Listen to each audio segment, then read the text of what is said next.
दोस्तों एक बार फिर से मैं आपका स्वागत करता हूं आपके प्यारे यूट्यूब चैनल एस पांडे पर, एस पांडे यूपी पर। ओके, आइए देखते हैं राजीव प्रकाशन के आज विविध प्रश्नावलियाँ पढ़ रहे हैं वास्तविक संख्याएं अभ्यास का। आज ये को पहला क्वेश्चन हम हल करेंगे। आइए देखते हैं पहला क्वेश्चन क्या है। दो क्रमागत धन पूर्णांकों का गुणनफल 2 से विभाज्य है, क्या यह कथन सत्य है या असत्य, कारण दीजिए। ठीक है, तो मान लेते हैं। आइए शुरुआत करते हैं इसको हल करने के लिए किस तरह से करेंगे। तो पहले हम यहाँ पर लिखेंगे कि माना दो क्रमागत संख्याएं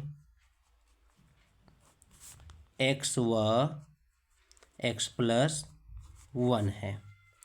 ठीक है, आपको मालूम है गिनती आपको मालूम होती है, जिसे आप लिखते हैं गिनतियाँ 1 2 3 4 इस तरह से लिखते हैं। ठीक है, तो आप लिखते हैं तो क्रम से 1 2, एक विषम हुआ फिर 2 सम हुआ। चलो 2 और 3 को अगर लेते हैं तो 2 सम हुआ और 3 विषम हुआ। 3 अगर 4 लेते हैं तो 3 विषम हुआ 4 सम हुआ। जब कोई दो संख्या ली जाएगी तो एक बार सम आएगा एक बार विषम, एक बार सम एक बार विषम, एक बार सम एक बार विषम। मतलब दो क्रमागत संख्याएं लेने पर एक संख्या सम होती है और एक संख्या विषम होती है। इसीलिए आप यहाँ कहोगे अतः दोनों संख्याओं में एक संख्या सम व दूसरी संख्या विषम हो सकती है। अब पहला लोगे सम तो दूसरा विषम, और अगर पहला विषम लोगे तो दूसरा सम होगा। हो सकती है, तो सम और विषम का गुणनफल सम आता है। देख लो, 1 दूना 2, 2 तिहाई 6, 3 चौके 12। सम और विषम का गुणनफल हमेशा सम ही आता है। अतः गुणनफल क्या होगा, क्रमागत संख्याओं का गुणनफल जो प्राप्त होगा, गुणनफल बराबर सम संख्या आएगी। क्या आएगी, सम संख्या आएगी। अतः गुणनफल 2 से विभाज्य होगा। ये आपको हमने कारण सहित बता दिया, विभाज्य होगा। ठीक है, सवाल में कह भी यही रहा था। क्या कह रहा था कि कथन सत्य है कि असत्य है। 2 से विभाज्य है ये कह रहा है। आप बताइए कथन सत्य है कि असत्य है और कारण दीजिए। कथन सत्य हो तब भी कारण दीजिए, असत्य है तब भी कारण दीजिए। और आपको कारण जो है मालूम पड़ चुका है। ठीक है, इस तरह से आपको इसका हल प्राप्त हुआ। दूसरे सवाल पे आते हैं। कह रहा है कि यदि संख्याओं 480 और 685 के मसा को 480x - 475 के रूप में व्यक्त किया जाए तो x का मान ज्ञात कीजिए। ठीक है, पहले हम इसका मसा ज्ञात कर लेंगे, उसके बाद इससे उसकी तुलना कर देंगे और x का मान आ जाएगा। आइए संख्याएं क्या हैं, 480 और 685। आइए देखते हैं, मसा निकालते हैं। सवाल संख्या 2, 480 व 685। ठीक है, अब इसको हम भागविधि से निकाल लेते हैं मसा। चलिए भागविधि का प्रयोग करते हैं, ये होता है भागविधि। ठीक है, 480 है 685 है, एक बार भाग जाएगा 480 आ गया। अब इसको माइनस करिए, 5 आ गया, 8 में से 8 गया 0 आया, 6 में से 4 गया 2 आ गया। अब यहाँ पे 480 हम लिखेंगे, जो यहाँ पर रहता है आगे नोट हो जाता है। फिर 205, 200 का दूना 400 और 5 का दूना 10, माने दूना हम इसको ले जा सकते हैं। तो इसको लिख दिया 410। अब 0 में से 0 गया 0 आ गया, 8 में से 1 माइनस किया तो 7 आया, और 4 में से 4 गया तो कुछ नहीं आया। फिर हम जो है जिससे भाग दिए थे फिर उसको यहाँ ले आएंगे 205। 7 का पहाड़ अगर 3 बार पढ़ें, 7 × 21 मतलब 70 तिहाइयाँ हो जाएगा 210, जो कि ज़्यादा हो जा रहा है। तो 70 का पहाड़ा हम पढ़ते हैं 2 बार, 2 बार तो हो गया 140। ठीक है, तो 5 में से 0 गया 5 आया, और 20 में से 14 गया तो 6 आ गया। अब फिर हम यहाँ 70 ले जाएंगे। 70 बराबर, ध्यान दीजिए 70 को 65 से एक बार में जाएगा, आ गया यहाँ 5। अब 65 को भाग देंगे 5 से, 5 एकम 5, मानिए अगर हम करें तो 13 पचे 65 होता है, तो सीधा यह पूरा डिवाइड हो गया। तो जिस संख्या ने लास्ट में डिवाइड किया वह हो गया मस। तो मस क्या हो गया, 5 हो गया।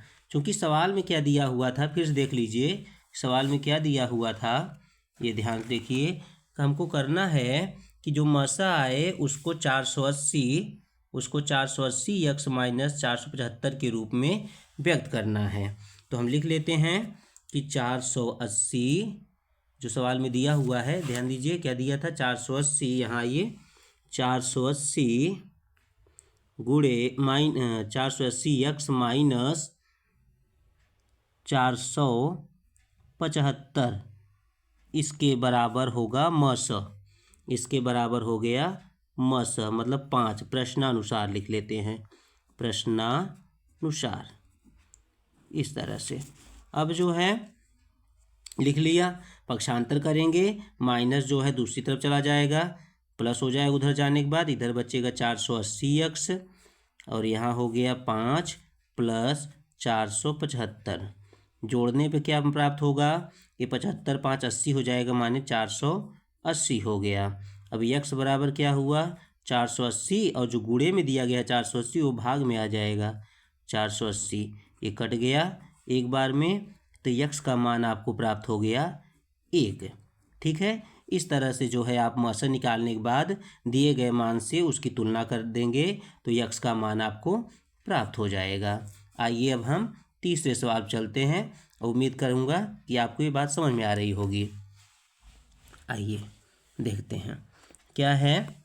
वह बड़ी से बड़ी संख्या ज्ञात कीजिए जिससे 70 तथा 125 को भाग देने पर शेषफल क्रमशः 5 तथा 8। आइए देखते हैं सवाल संख्या 3। ठीक है, क्या दिया है, वह बड़ी से बड़ी संख्या ज्ञात कीजिए, माने मसा ज्ञात करना है, जिससे 70 तथा 125 को भाग देने पर शेषफल क्रमशः 5 व 8 प्राप्त हों। मतलब मसा कोई संख्या, दो संख्याओं का मसा है जिससे इनको भाग देने पर एक बार 5 बचता है, एक दूसरी बार 8 बचता है। तो 5 और 8 जो बच रहा है उसको माइनस कर देते हैं जिससे वो बचे ही ना। आइए तो लिखते हैं दी गई संख्याएं, दी गई संख्याएं क्या हो गया, संख्याएं 20 तथा 125 हो गई। शेषफल क्रमशः क्या हैं, 5 व 8 हैं। अतः चलो हम इसको माइनस कर लें, 70 माइनस 5 लिख लेंगे, 65 आ जाएगा। फिर जो इसमें से 8 बच रहा है भाग देने पर तो उसको भी हटा लें, जिससे उस संख्या से भाग देने पर 0 बचे, 8 हो गया, 117 हो गया। इनका मसा निकालना होगा हमें, क्योंकि इन्हीं का मसा है, जो कि पहले जब इतना था तो 5 बच जाता था, और जब ये 117 पहले 125 था तो 8 बच जाता था। आइए इसको डिवाइड कर लें, एक बार में जाएगा 65 हो गया, 7 में से 5 जाएगा 2 आएगा, 11 में से 6 गया तो 5 आएगा। इस तरह से अब यहाँ 65 लिखना होगा, 51 जाएगा, लिख लीजिए, आ गया यहाँ माइनस करने पर 13। ठीक है, माइनस करने पर अब यहाँ 52 यहाँ लिख लोगे, 13 चौके 52, मतलब 13 ने डिवाइड किया तो मसा क्या हो गया, मसा क्या हो गया 13। अब यही वो संख्या है जो कि दी गई संख्या को डिवाइड करती है और 5 और 8 शेषफल आता है। अतः 13 से भाग देने पर 70 व 125 में शेषफल क्रमशः क्या बचेगा, 5 व 8 होगा। ठीक है, इस तरह से इसका हल आपको प्राप्त हो गया। ठीक, अब अगले सवाल पे आएंगे। कह रहा है सवाल संख्या 4 में, सवाल संख्या 4 में कह रहा है, ध्यान देखिए कि 2520 का भाज्य गुणनखंड करने पर इसके बराबर रहेगा, तो P और Q का मान बताना है। तो हम जो है 2520 का भाज्य गुणनखंड कर लेंगे। आइए 2520 का अभाज्य गुणनखंड करने पर ऐसा लिख के आगे बढ़ जाएंगे। आइए गुणनखंड करना शुरू करते हैं। 2 5 2 0, इकाई के अंक पे 0 है तो 2 से पूरी संख्या विभाज्य होगी। आइए 2 एकन्नम 2, 2 दूनी 4, 1 बच गया, यहाँ पे 12 हो गया, 2 छंग 12 और 0 बार में 2 का 0 बार में 0 हो गया। फिर सम संख्या है 2 छंग 12, 2 तिहाई 6 और ये 0 आ गया। फिर सम संख्या है 2 तिहाई 6, 2 एकन्नम 2 और 1 बचा, 10 हो गया। अब यहाँ 2 पंचे 10। अब देखिए 5 1 6, 6 3 9, माने पूरी संख्या 3 से विभाज्य होगा। 3 एकन्नम 3, 2 अंक लेने पर 0 लगाते हैं, 3 पचे 15 हो गया। फिर 3 से डिवाइड हो गया क्योंकि 5 और 1 6 बन रहा है, तो 3 का पहाड़ा पढ़ेंगे 10 से ज़्यादा ना हो, 3 त्रिक्का 9, 1 बच गया, 3 पचे 15 हुआ। और ये 3 यहाँ लिख लीजिए। अब 5 से डिवाइड होगा 35, 5 सते 35 और 7 एकन्नम 7 हो गया। तब इसको हम लिखेंगे कि 2 5 2 0 बराबर 2 कितनी बार है, देखिए 1 2 3, 2 की घात 3 बन रही है, ठीक है। 3 की घात कितनी आई, 1 2, 3 की घात 2 बन रही है। फिर हो गया 5 एक बार, 7 एक बार, 5 एक बार और 7 एक बार। प्रश्नानुसार प्रश्न में क्या कह रहा है उसको भी थोड़ा ध्यान दे दिया जाए। प्रश्न में कहा है कि यह किसके बराबर है, 2 घात 3, 3 घात P। तो मैं यहाँ लिखता जाता हूँ, आप देखते रहिए। कितना लिखना है, 2 घात 3 गुणे 3 घात P, फिर गुणे कितना लिखना है, Q गुणे 7 बराबर। आइए अब हम तुलना कर लेते हैं। आइए कॉपी में अब हम तुलना कर लेते हैं। हमारे पास क्या दिया गया है, 2 घात 3, यहाँ जगह कम है, यहाँ लिख देता हूँ 2 घात 3 गुणे 3 घात 2 गुणे फिर क्या दिया है 5 घात 1 गुणे 7 घात 1। दोनों पक्षों की तुलना करने पर, दोनों पक्षों की तुलना कंपेयर करेंगे, तुलना करने पर तुलना कर दीजिए। तो ये तो वही है। और यहाँ देखिए 3 3, तो P की जगह पे हो गया, P बराबर हो गया 2 और Q की जगह है 5, Q की जगह पे है 5, ठीक है। ये जो है P और Q का आपको मान प्राप्त हो गया। अब आइए हम सवाल संख्या 5 की ओर बढ़ते हैं। आइए सवाल संख्या 5 क्या दिया हुआ है, ये जाना पहचाना सवाल है जो कि पिछले एक्सरसाइज में आप 1.2 में पढ़े हैं, वही सवाल है। √2 एक अपरिमेय संख्या है, ये सिद्ध करना है। फिर कह रहा है 3/√2 भी अपरिमेय संख्या, ये सिद्ध करना है, ठीक है। 2 सवाल बन गया, एक सवाल को 2 सवाल मान के चलिए, आधा आधा दोनों का अलग मान लेते हैं। आइए देखते हैं क्या करेंगे। इसको लिखिए कि माना √2 एक परिमेय, वो कह रहा था अपरिमेय, हम कह रहे हैं परिमेय संख्या है। ये हम कह दे रहे हैं कि परिमेय संख्या है, ये कह दिया। अब हम जो है इसको जब परिमेय कह दिए तो लिखेंगे यह A/B के फॉर्म में है, जहाँ A व B पूर्णांक हैं व B का मान 0 के बराबर नहीं है, तथा A व B का कोई उभयनिष्ठ गुणांक नहीं है, मैं गुणांक या गुणनखंड उसका नहीं है। मतलब A और B कटाना चाहें तो कटेगा नहीं, जो है किसी एक कॉमन संख्या से। ये हो गया। अब क्या करेंगे, यहाँ पर फिर से लिखेंगे दोनों पक्षों का वर्ग करने पर, जैसे हमने √5 का किया था। मैंने कहा था कि ऐसे जैसे √5 कर रहे हैं वैसे √3 √2 का होगा। दोनों पक्षों का वर्ग करने पर, दोनों पक्षों का वर्ग करने पर ये हो गया √2 का वर्ग और ये हो गया a/b का वर्ग। तो ये 2 आ गया a²/b²। तो ये हो गया 2b² बराबर a²। देखो इसको कभी कभी हम लोग इधर ले जाकर कि पहले इधर मल्टीप्लाई कर लेते हैं तब जाकर वर्ग करते हैं, चाहे ऐसे भी कर लो, कोई दिक्कत नहीं है। अब देखिए कि a² का जब पहाड़ा पढ़ेंगे दो बार पहाड़ा पढ़ेंगे, ठीक है। a² क्या है, ये 2a² मतलब b² को जब 2 बार पहाड़ा पढ़ेंगे तो a² आएगा, ठीक है। तो लिखेंगे यहाँ पे हम कि a²,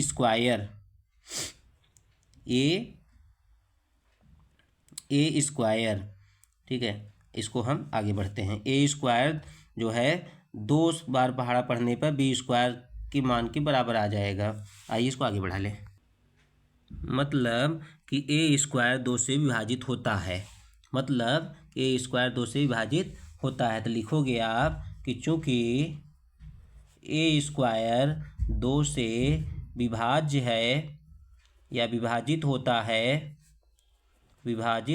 है, अतः a भी 2 से विभाजित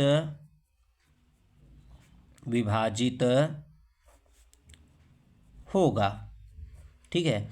तो a जो है 2 से कितनी बार विभाजित होगा, तो माना कि a जो है 2 से c बार में विभाजित हो जाएगा।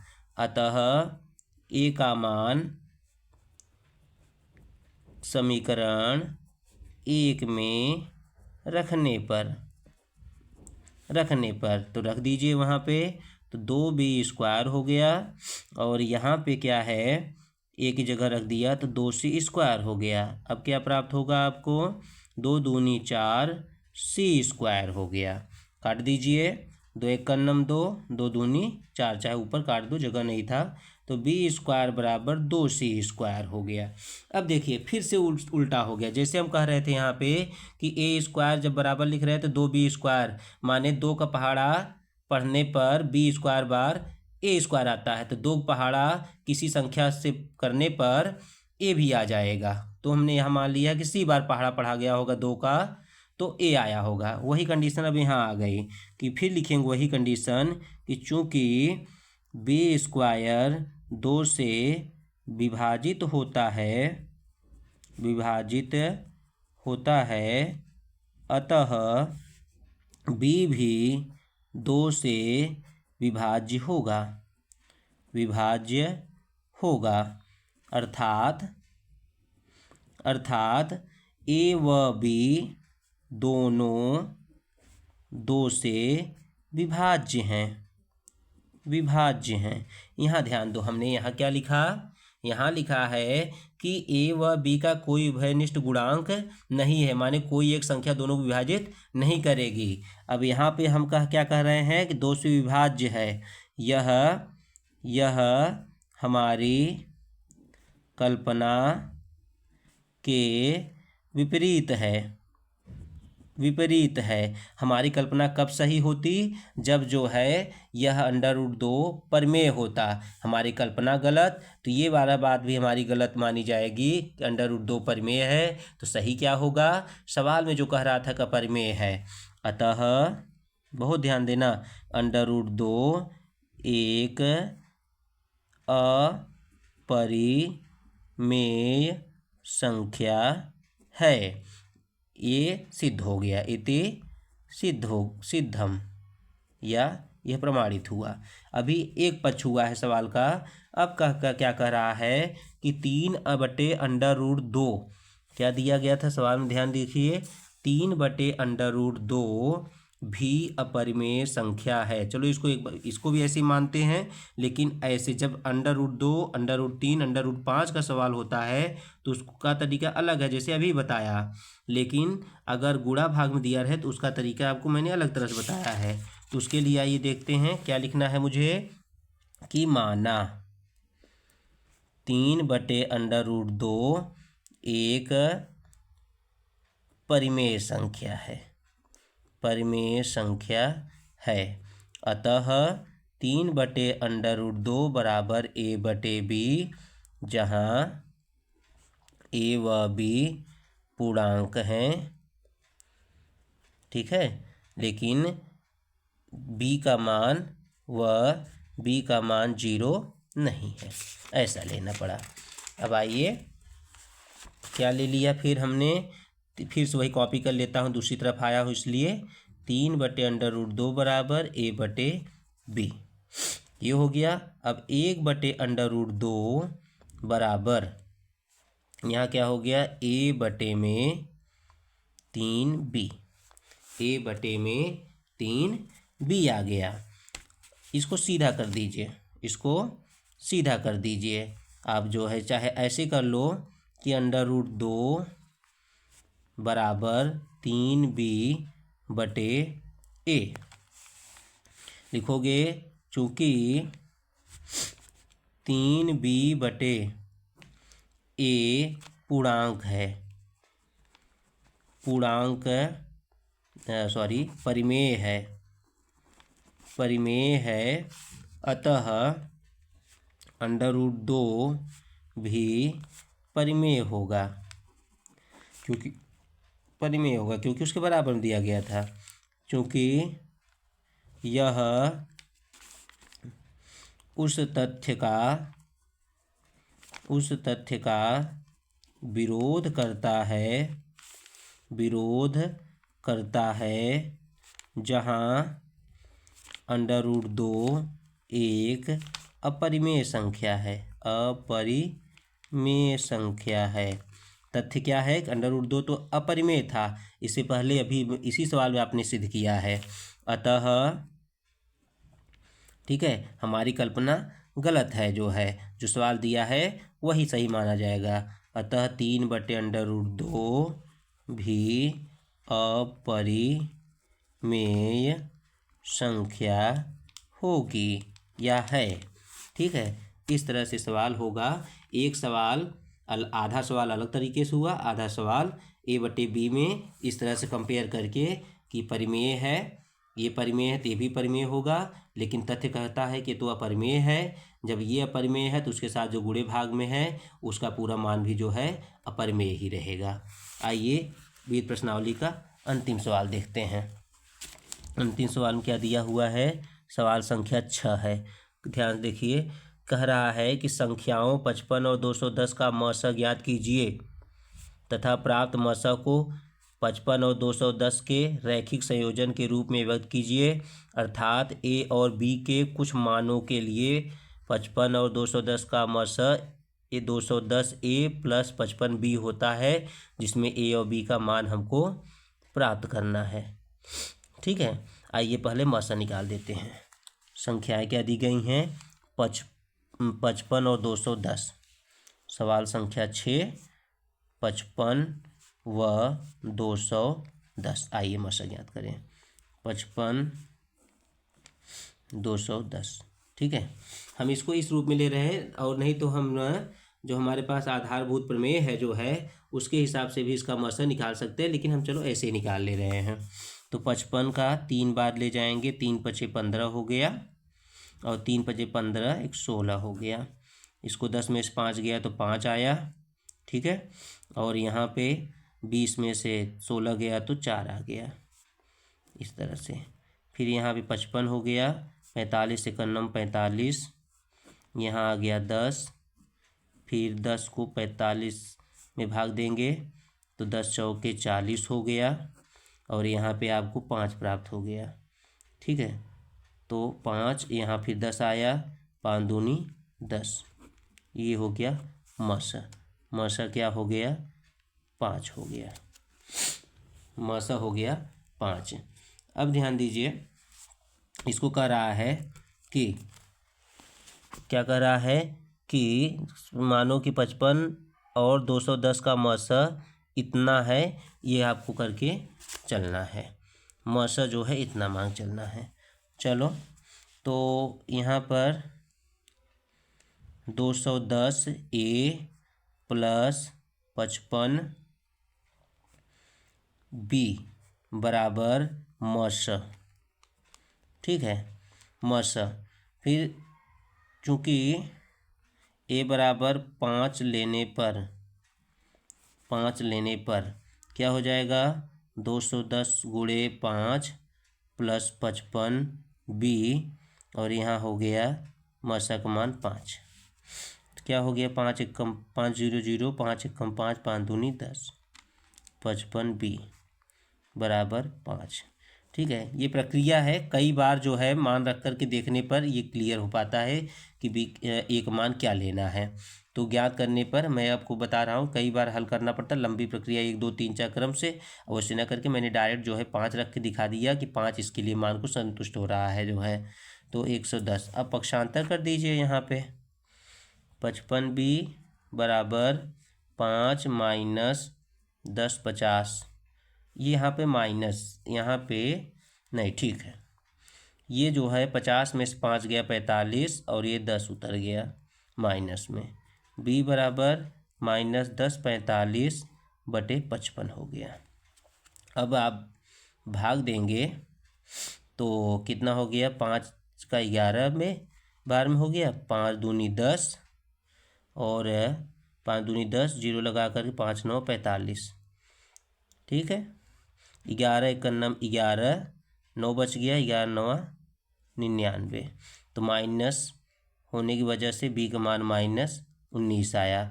मतलब ए का मान यहाँ से 0, ए का मान 5 और बी का मान 19, आप दोनों मान यहाँ पे रख सकते हो कि ए का मान जो है 5 संतुष्ट कर रहा है और बी का मान माइनस 19 संतुष्ट कर रहा है जो है। ठीक है, इस तरह से जो है इसका हम जो है हल करते हैं। इस तरह से आप भी इसको हल करेंगे और अच्छे से जो है समझेंगे। आपको जो विभाजन का रूल मालूम है उसमें एक बताया जाता है कि मान लो ए व बी दो संख्याएं हैं, ए व बी दो संख्याएं हैं, तो एक छोटी संख्या ये हो गई, ये बड़ी संख्या हो गई, या बड़ी ये मान लो तो ए बराबर बी गुणे यहाँ क्यू लिखते हैं और प्लस यहाँ आर लिखते हैं। ठीक है, इस तरीके से भी आप मसा निकाल सकते हो। चलो मैं आपको दिखाई देता हूँ कैसे होता है। आइए, क्या है कि 210 आपने लिख लिया, 55 का पहाड़ा कितनी बार पढ़े थे, पहली बार 3 बार पढ़े थे। इसी का देखो यही हेल्प करेगा आपको, वो डायरेक्ट 3 बार, पहली बार हुआ 3 बार, तो अब शेषफल क्या बचा था, शेषफल क्या बचा 45, 45 वही तरीका है, ये हो गया 45। अब 45 जो है किसको भाग देता है 55 में, 45 भाग देता है किसको 55 को, तब 55 यहाँ लिखते हो आप। और 45 पहाड़ा कितनी बार पढ़ेंगे, एक बार, कितना बचेगा 10। ठीक है, अब फिर 45 में 45 लाना है और 10 का पहाड़ा पढ़ना है, 10 चौके 40, बचेगा कितना 5, 5 बचेगा। फिर अब आएगा यहाँ 10, ठीक है, और 10, 5 पहाड़ा कितनी बार पढ़ेंगे, 2 और से हो गया 0। जब 0 आ जाता है तभी आपका मसा क्लियर हो जाता है कि मसा क्या आना है। ठीक है, ये आपका जो आपको शेषफल में इसमें बताया जाता है शेष मसा निकालने का, इस अभ्यास में वह नियम है जो है। ठीक है, तो इसमें आपको बताया जाता है कोई बड़ी संख्या ए है और छोटी संख्या बी है, तो ए बराबर बी, बी एक हो गया आपका भागफल, कितनी बार टेबल पहाड़ा पढ़ा वो लिखा जाए, जितना बचता जाए कि यहाँ। तो जो अलग अलग स्टेप में यहाँ आप देखते हो 1 2 3 4, वही यहाँ पे दिखाया जाता है पहली लाइन में 1 2 3 और 4। ठीक है, इस तरह से वही तरीका है, लेकिन यहाँ पर आप जो है इस अभ्यास का जो नियम है उसके आधार पे ज्ञात करते हैं। धन्यवाद, मिलेंगे जो है अगले चैप्टर में, तब तक के लिए जय हिंद।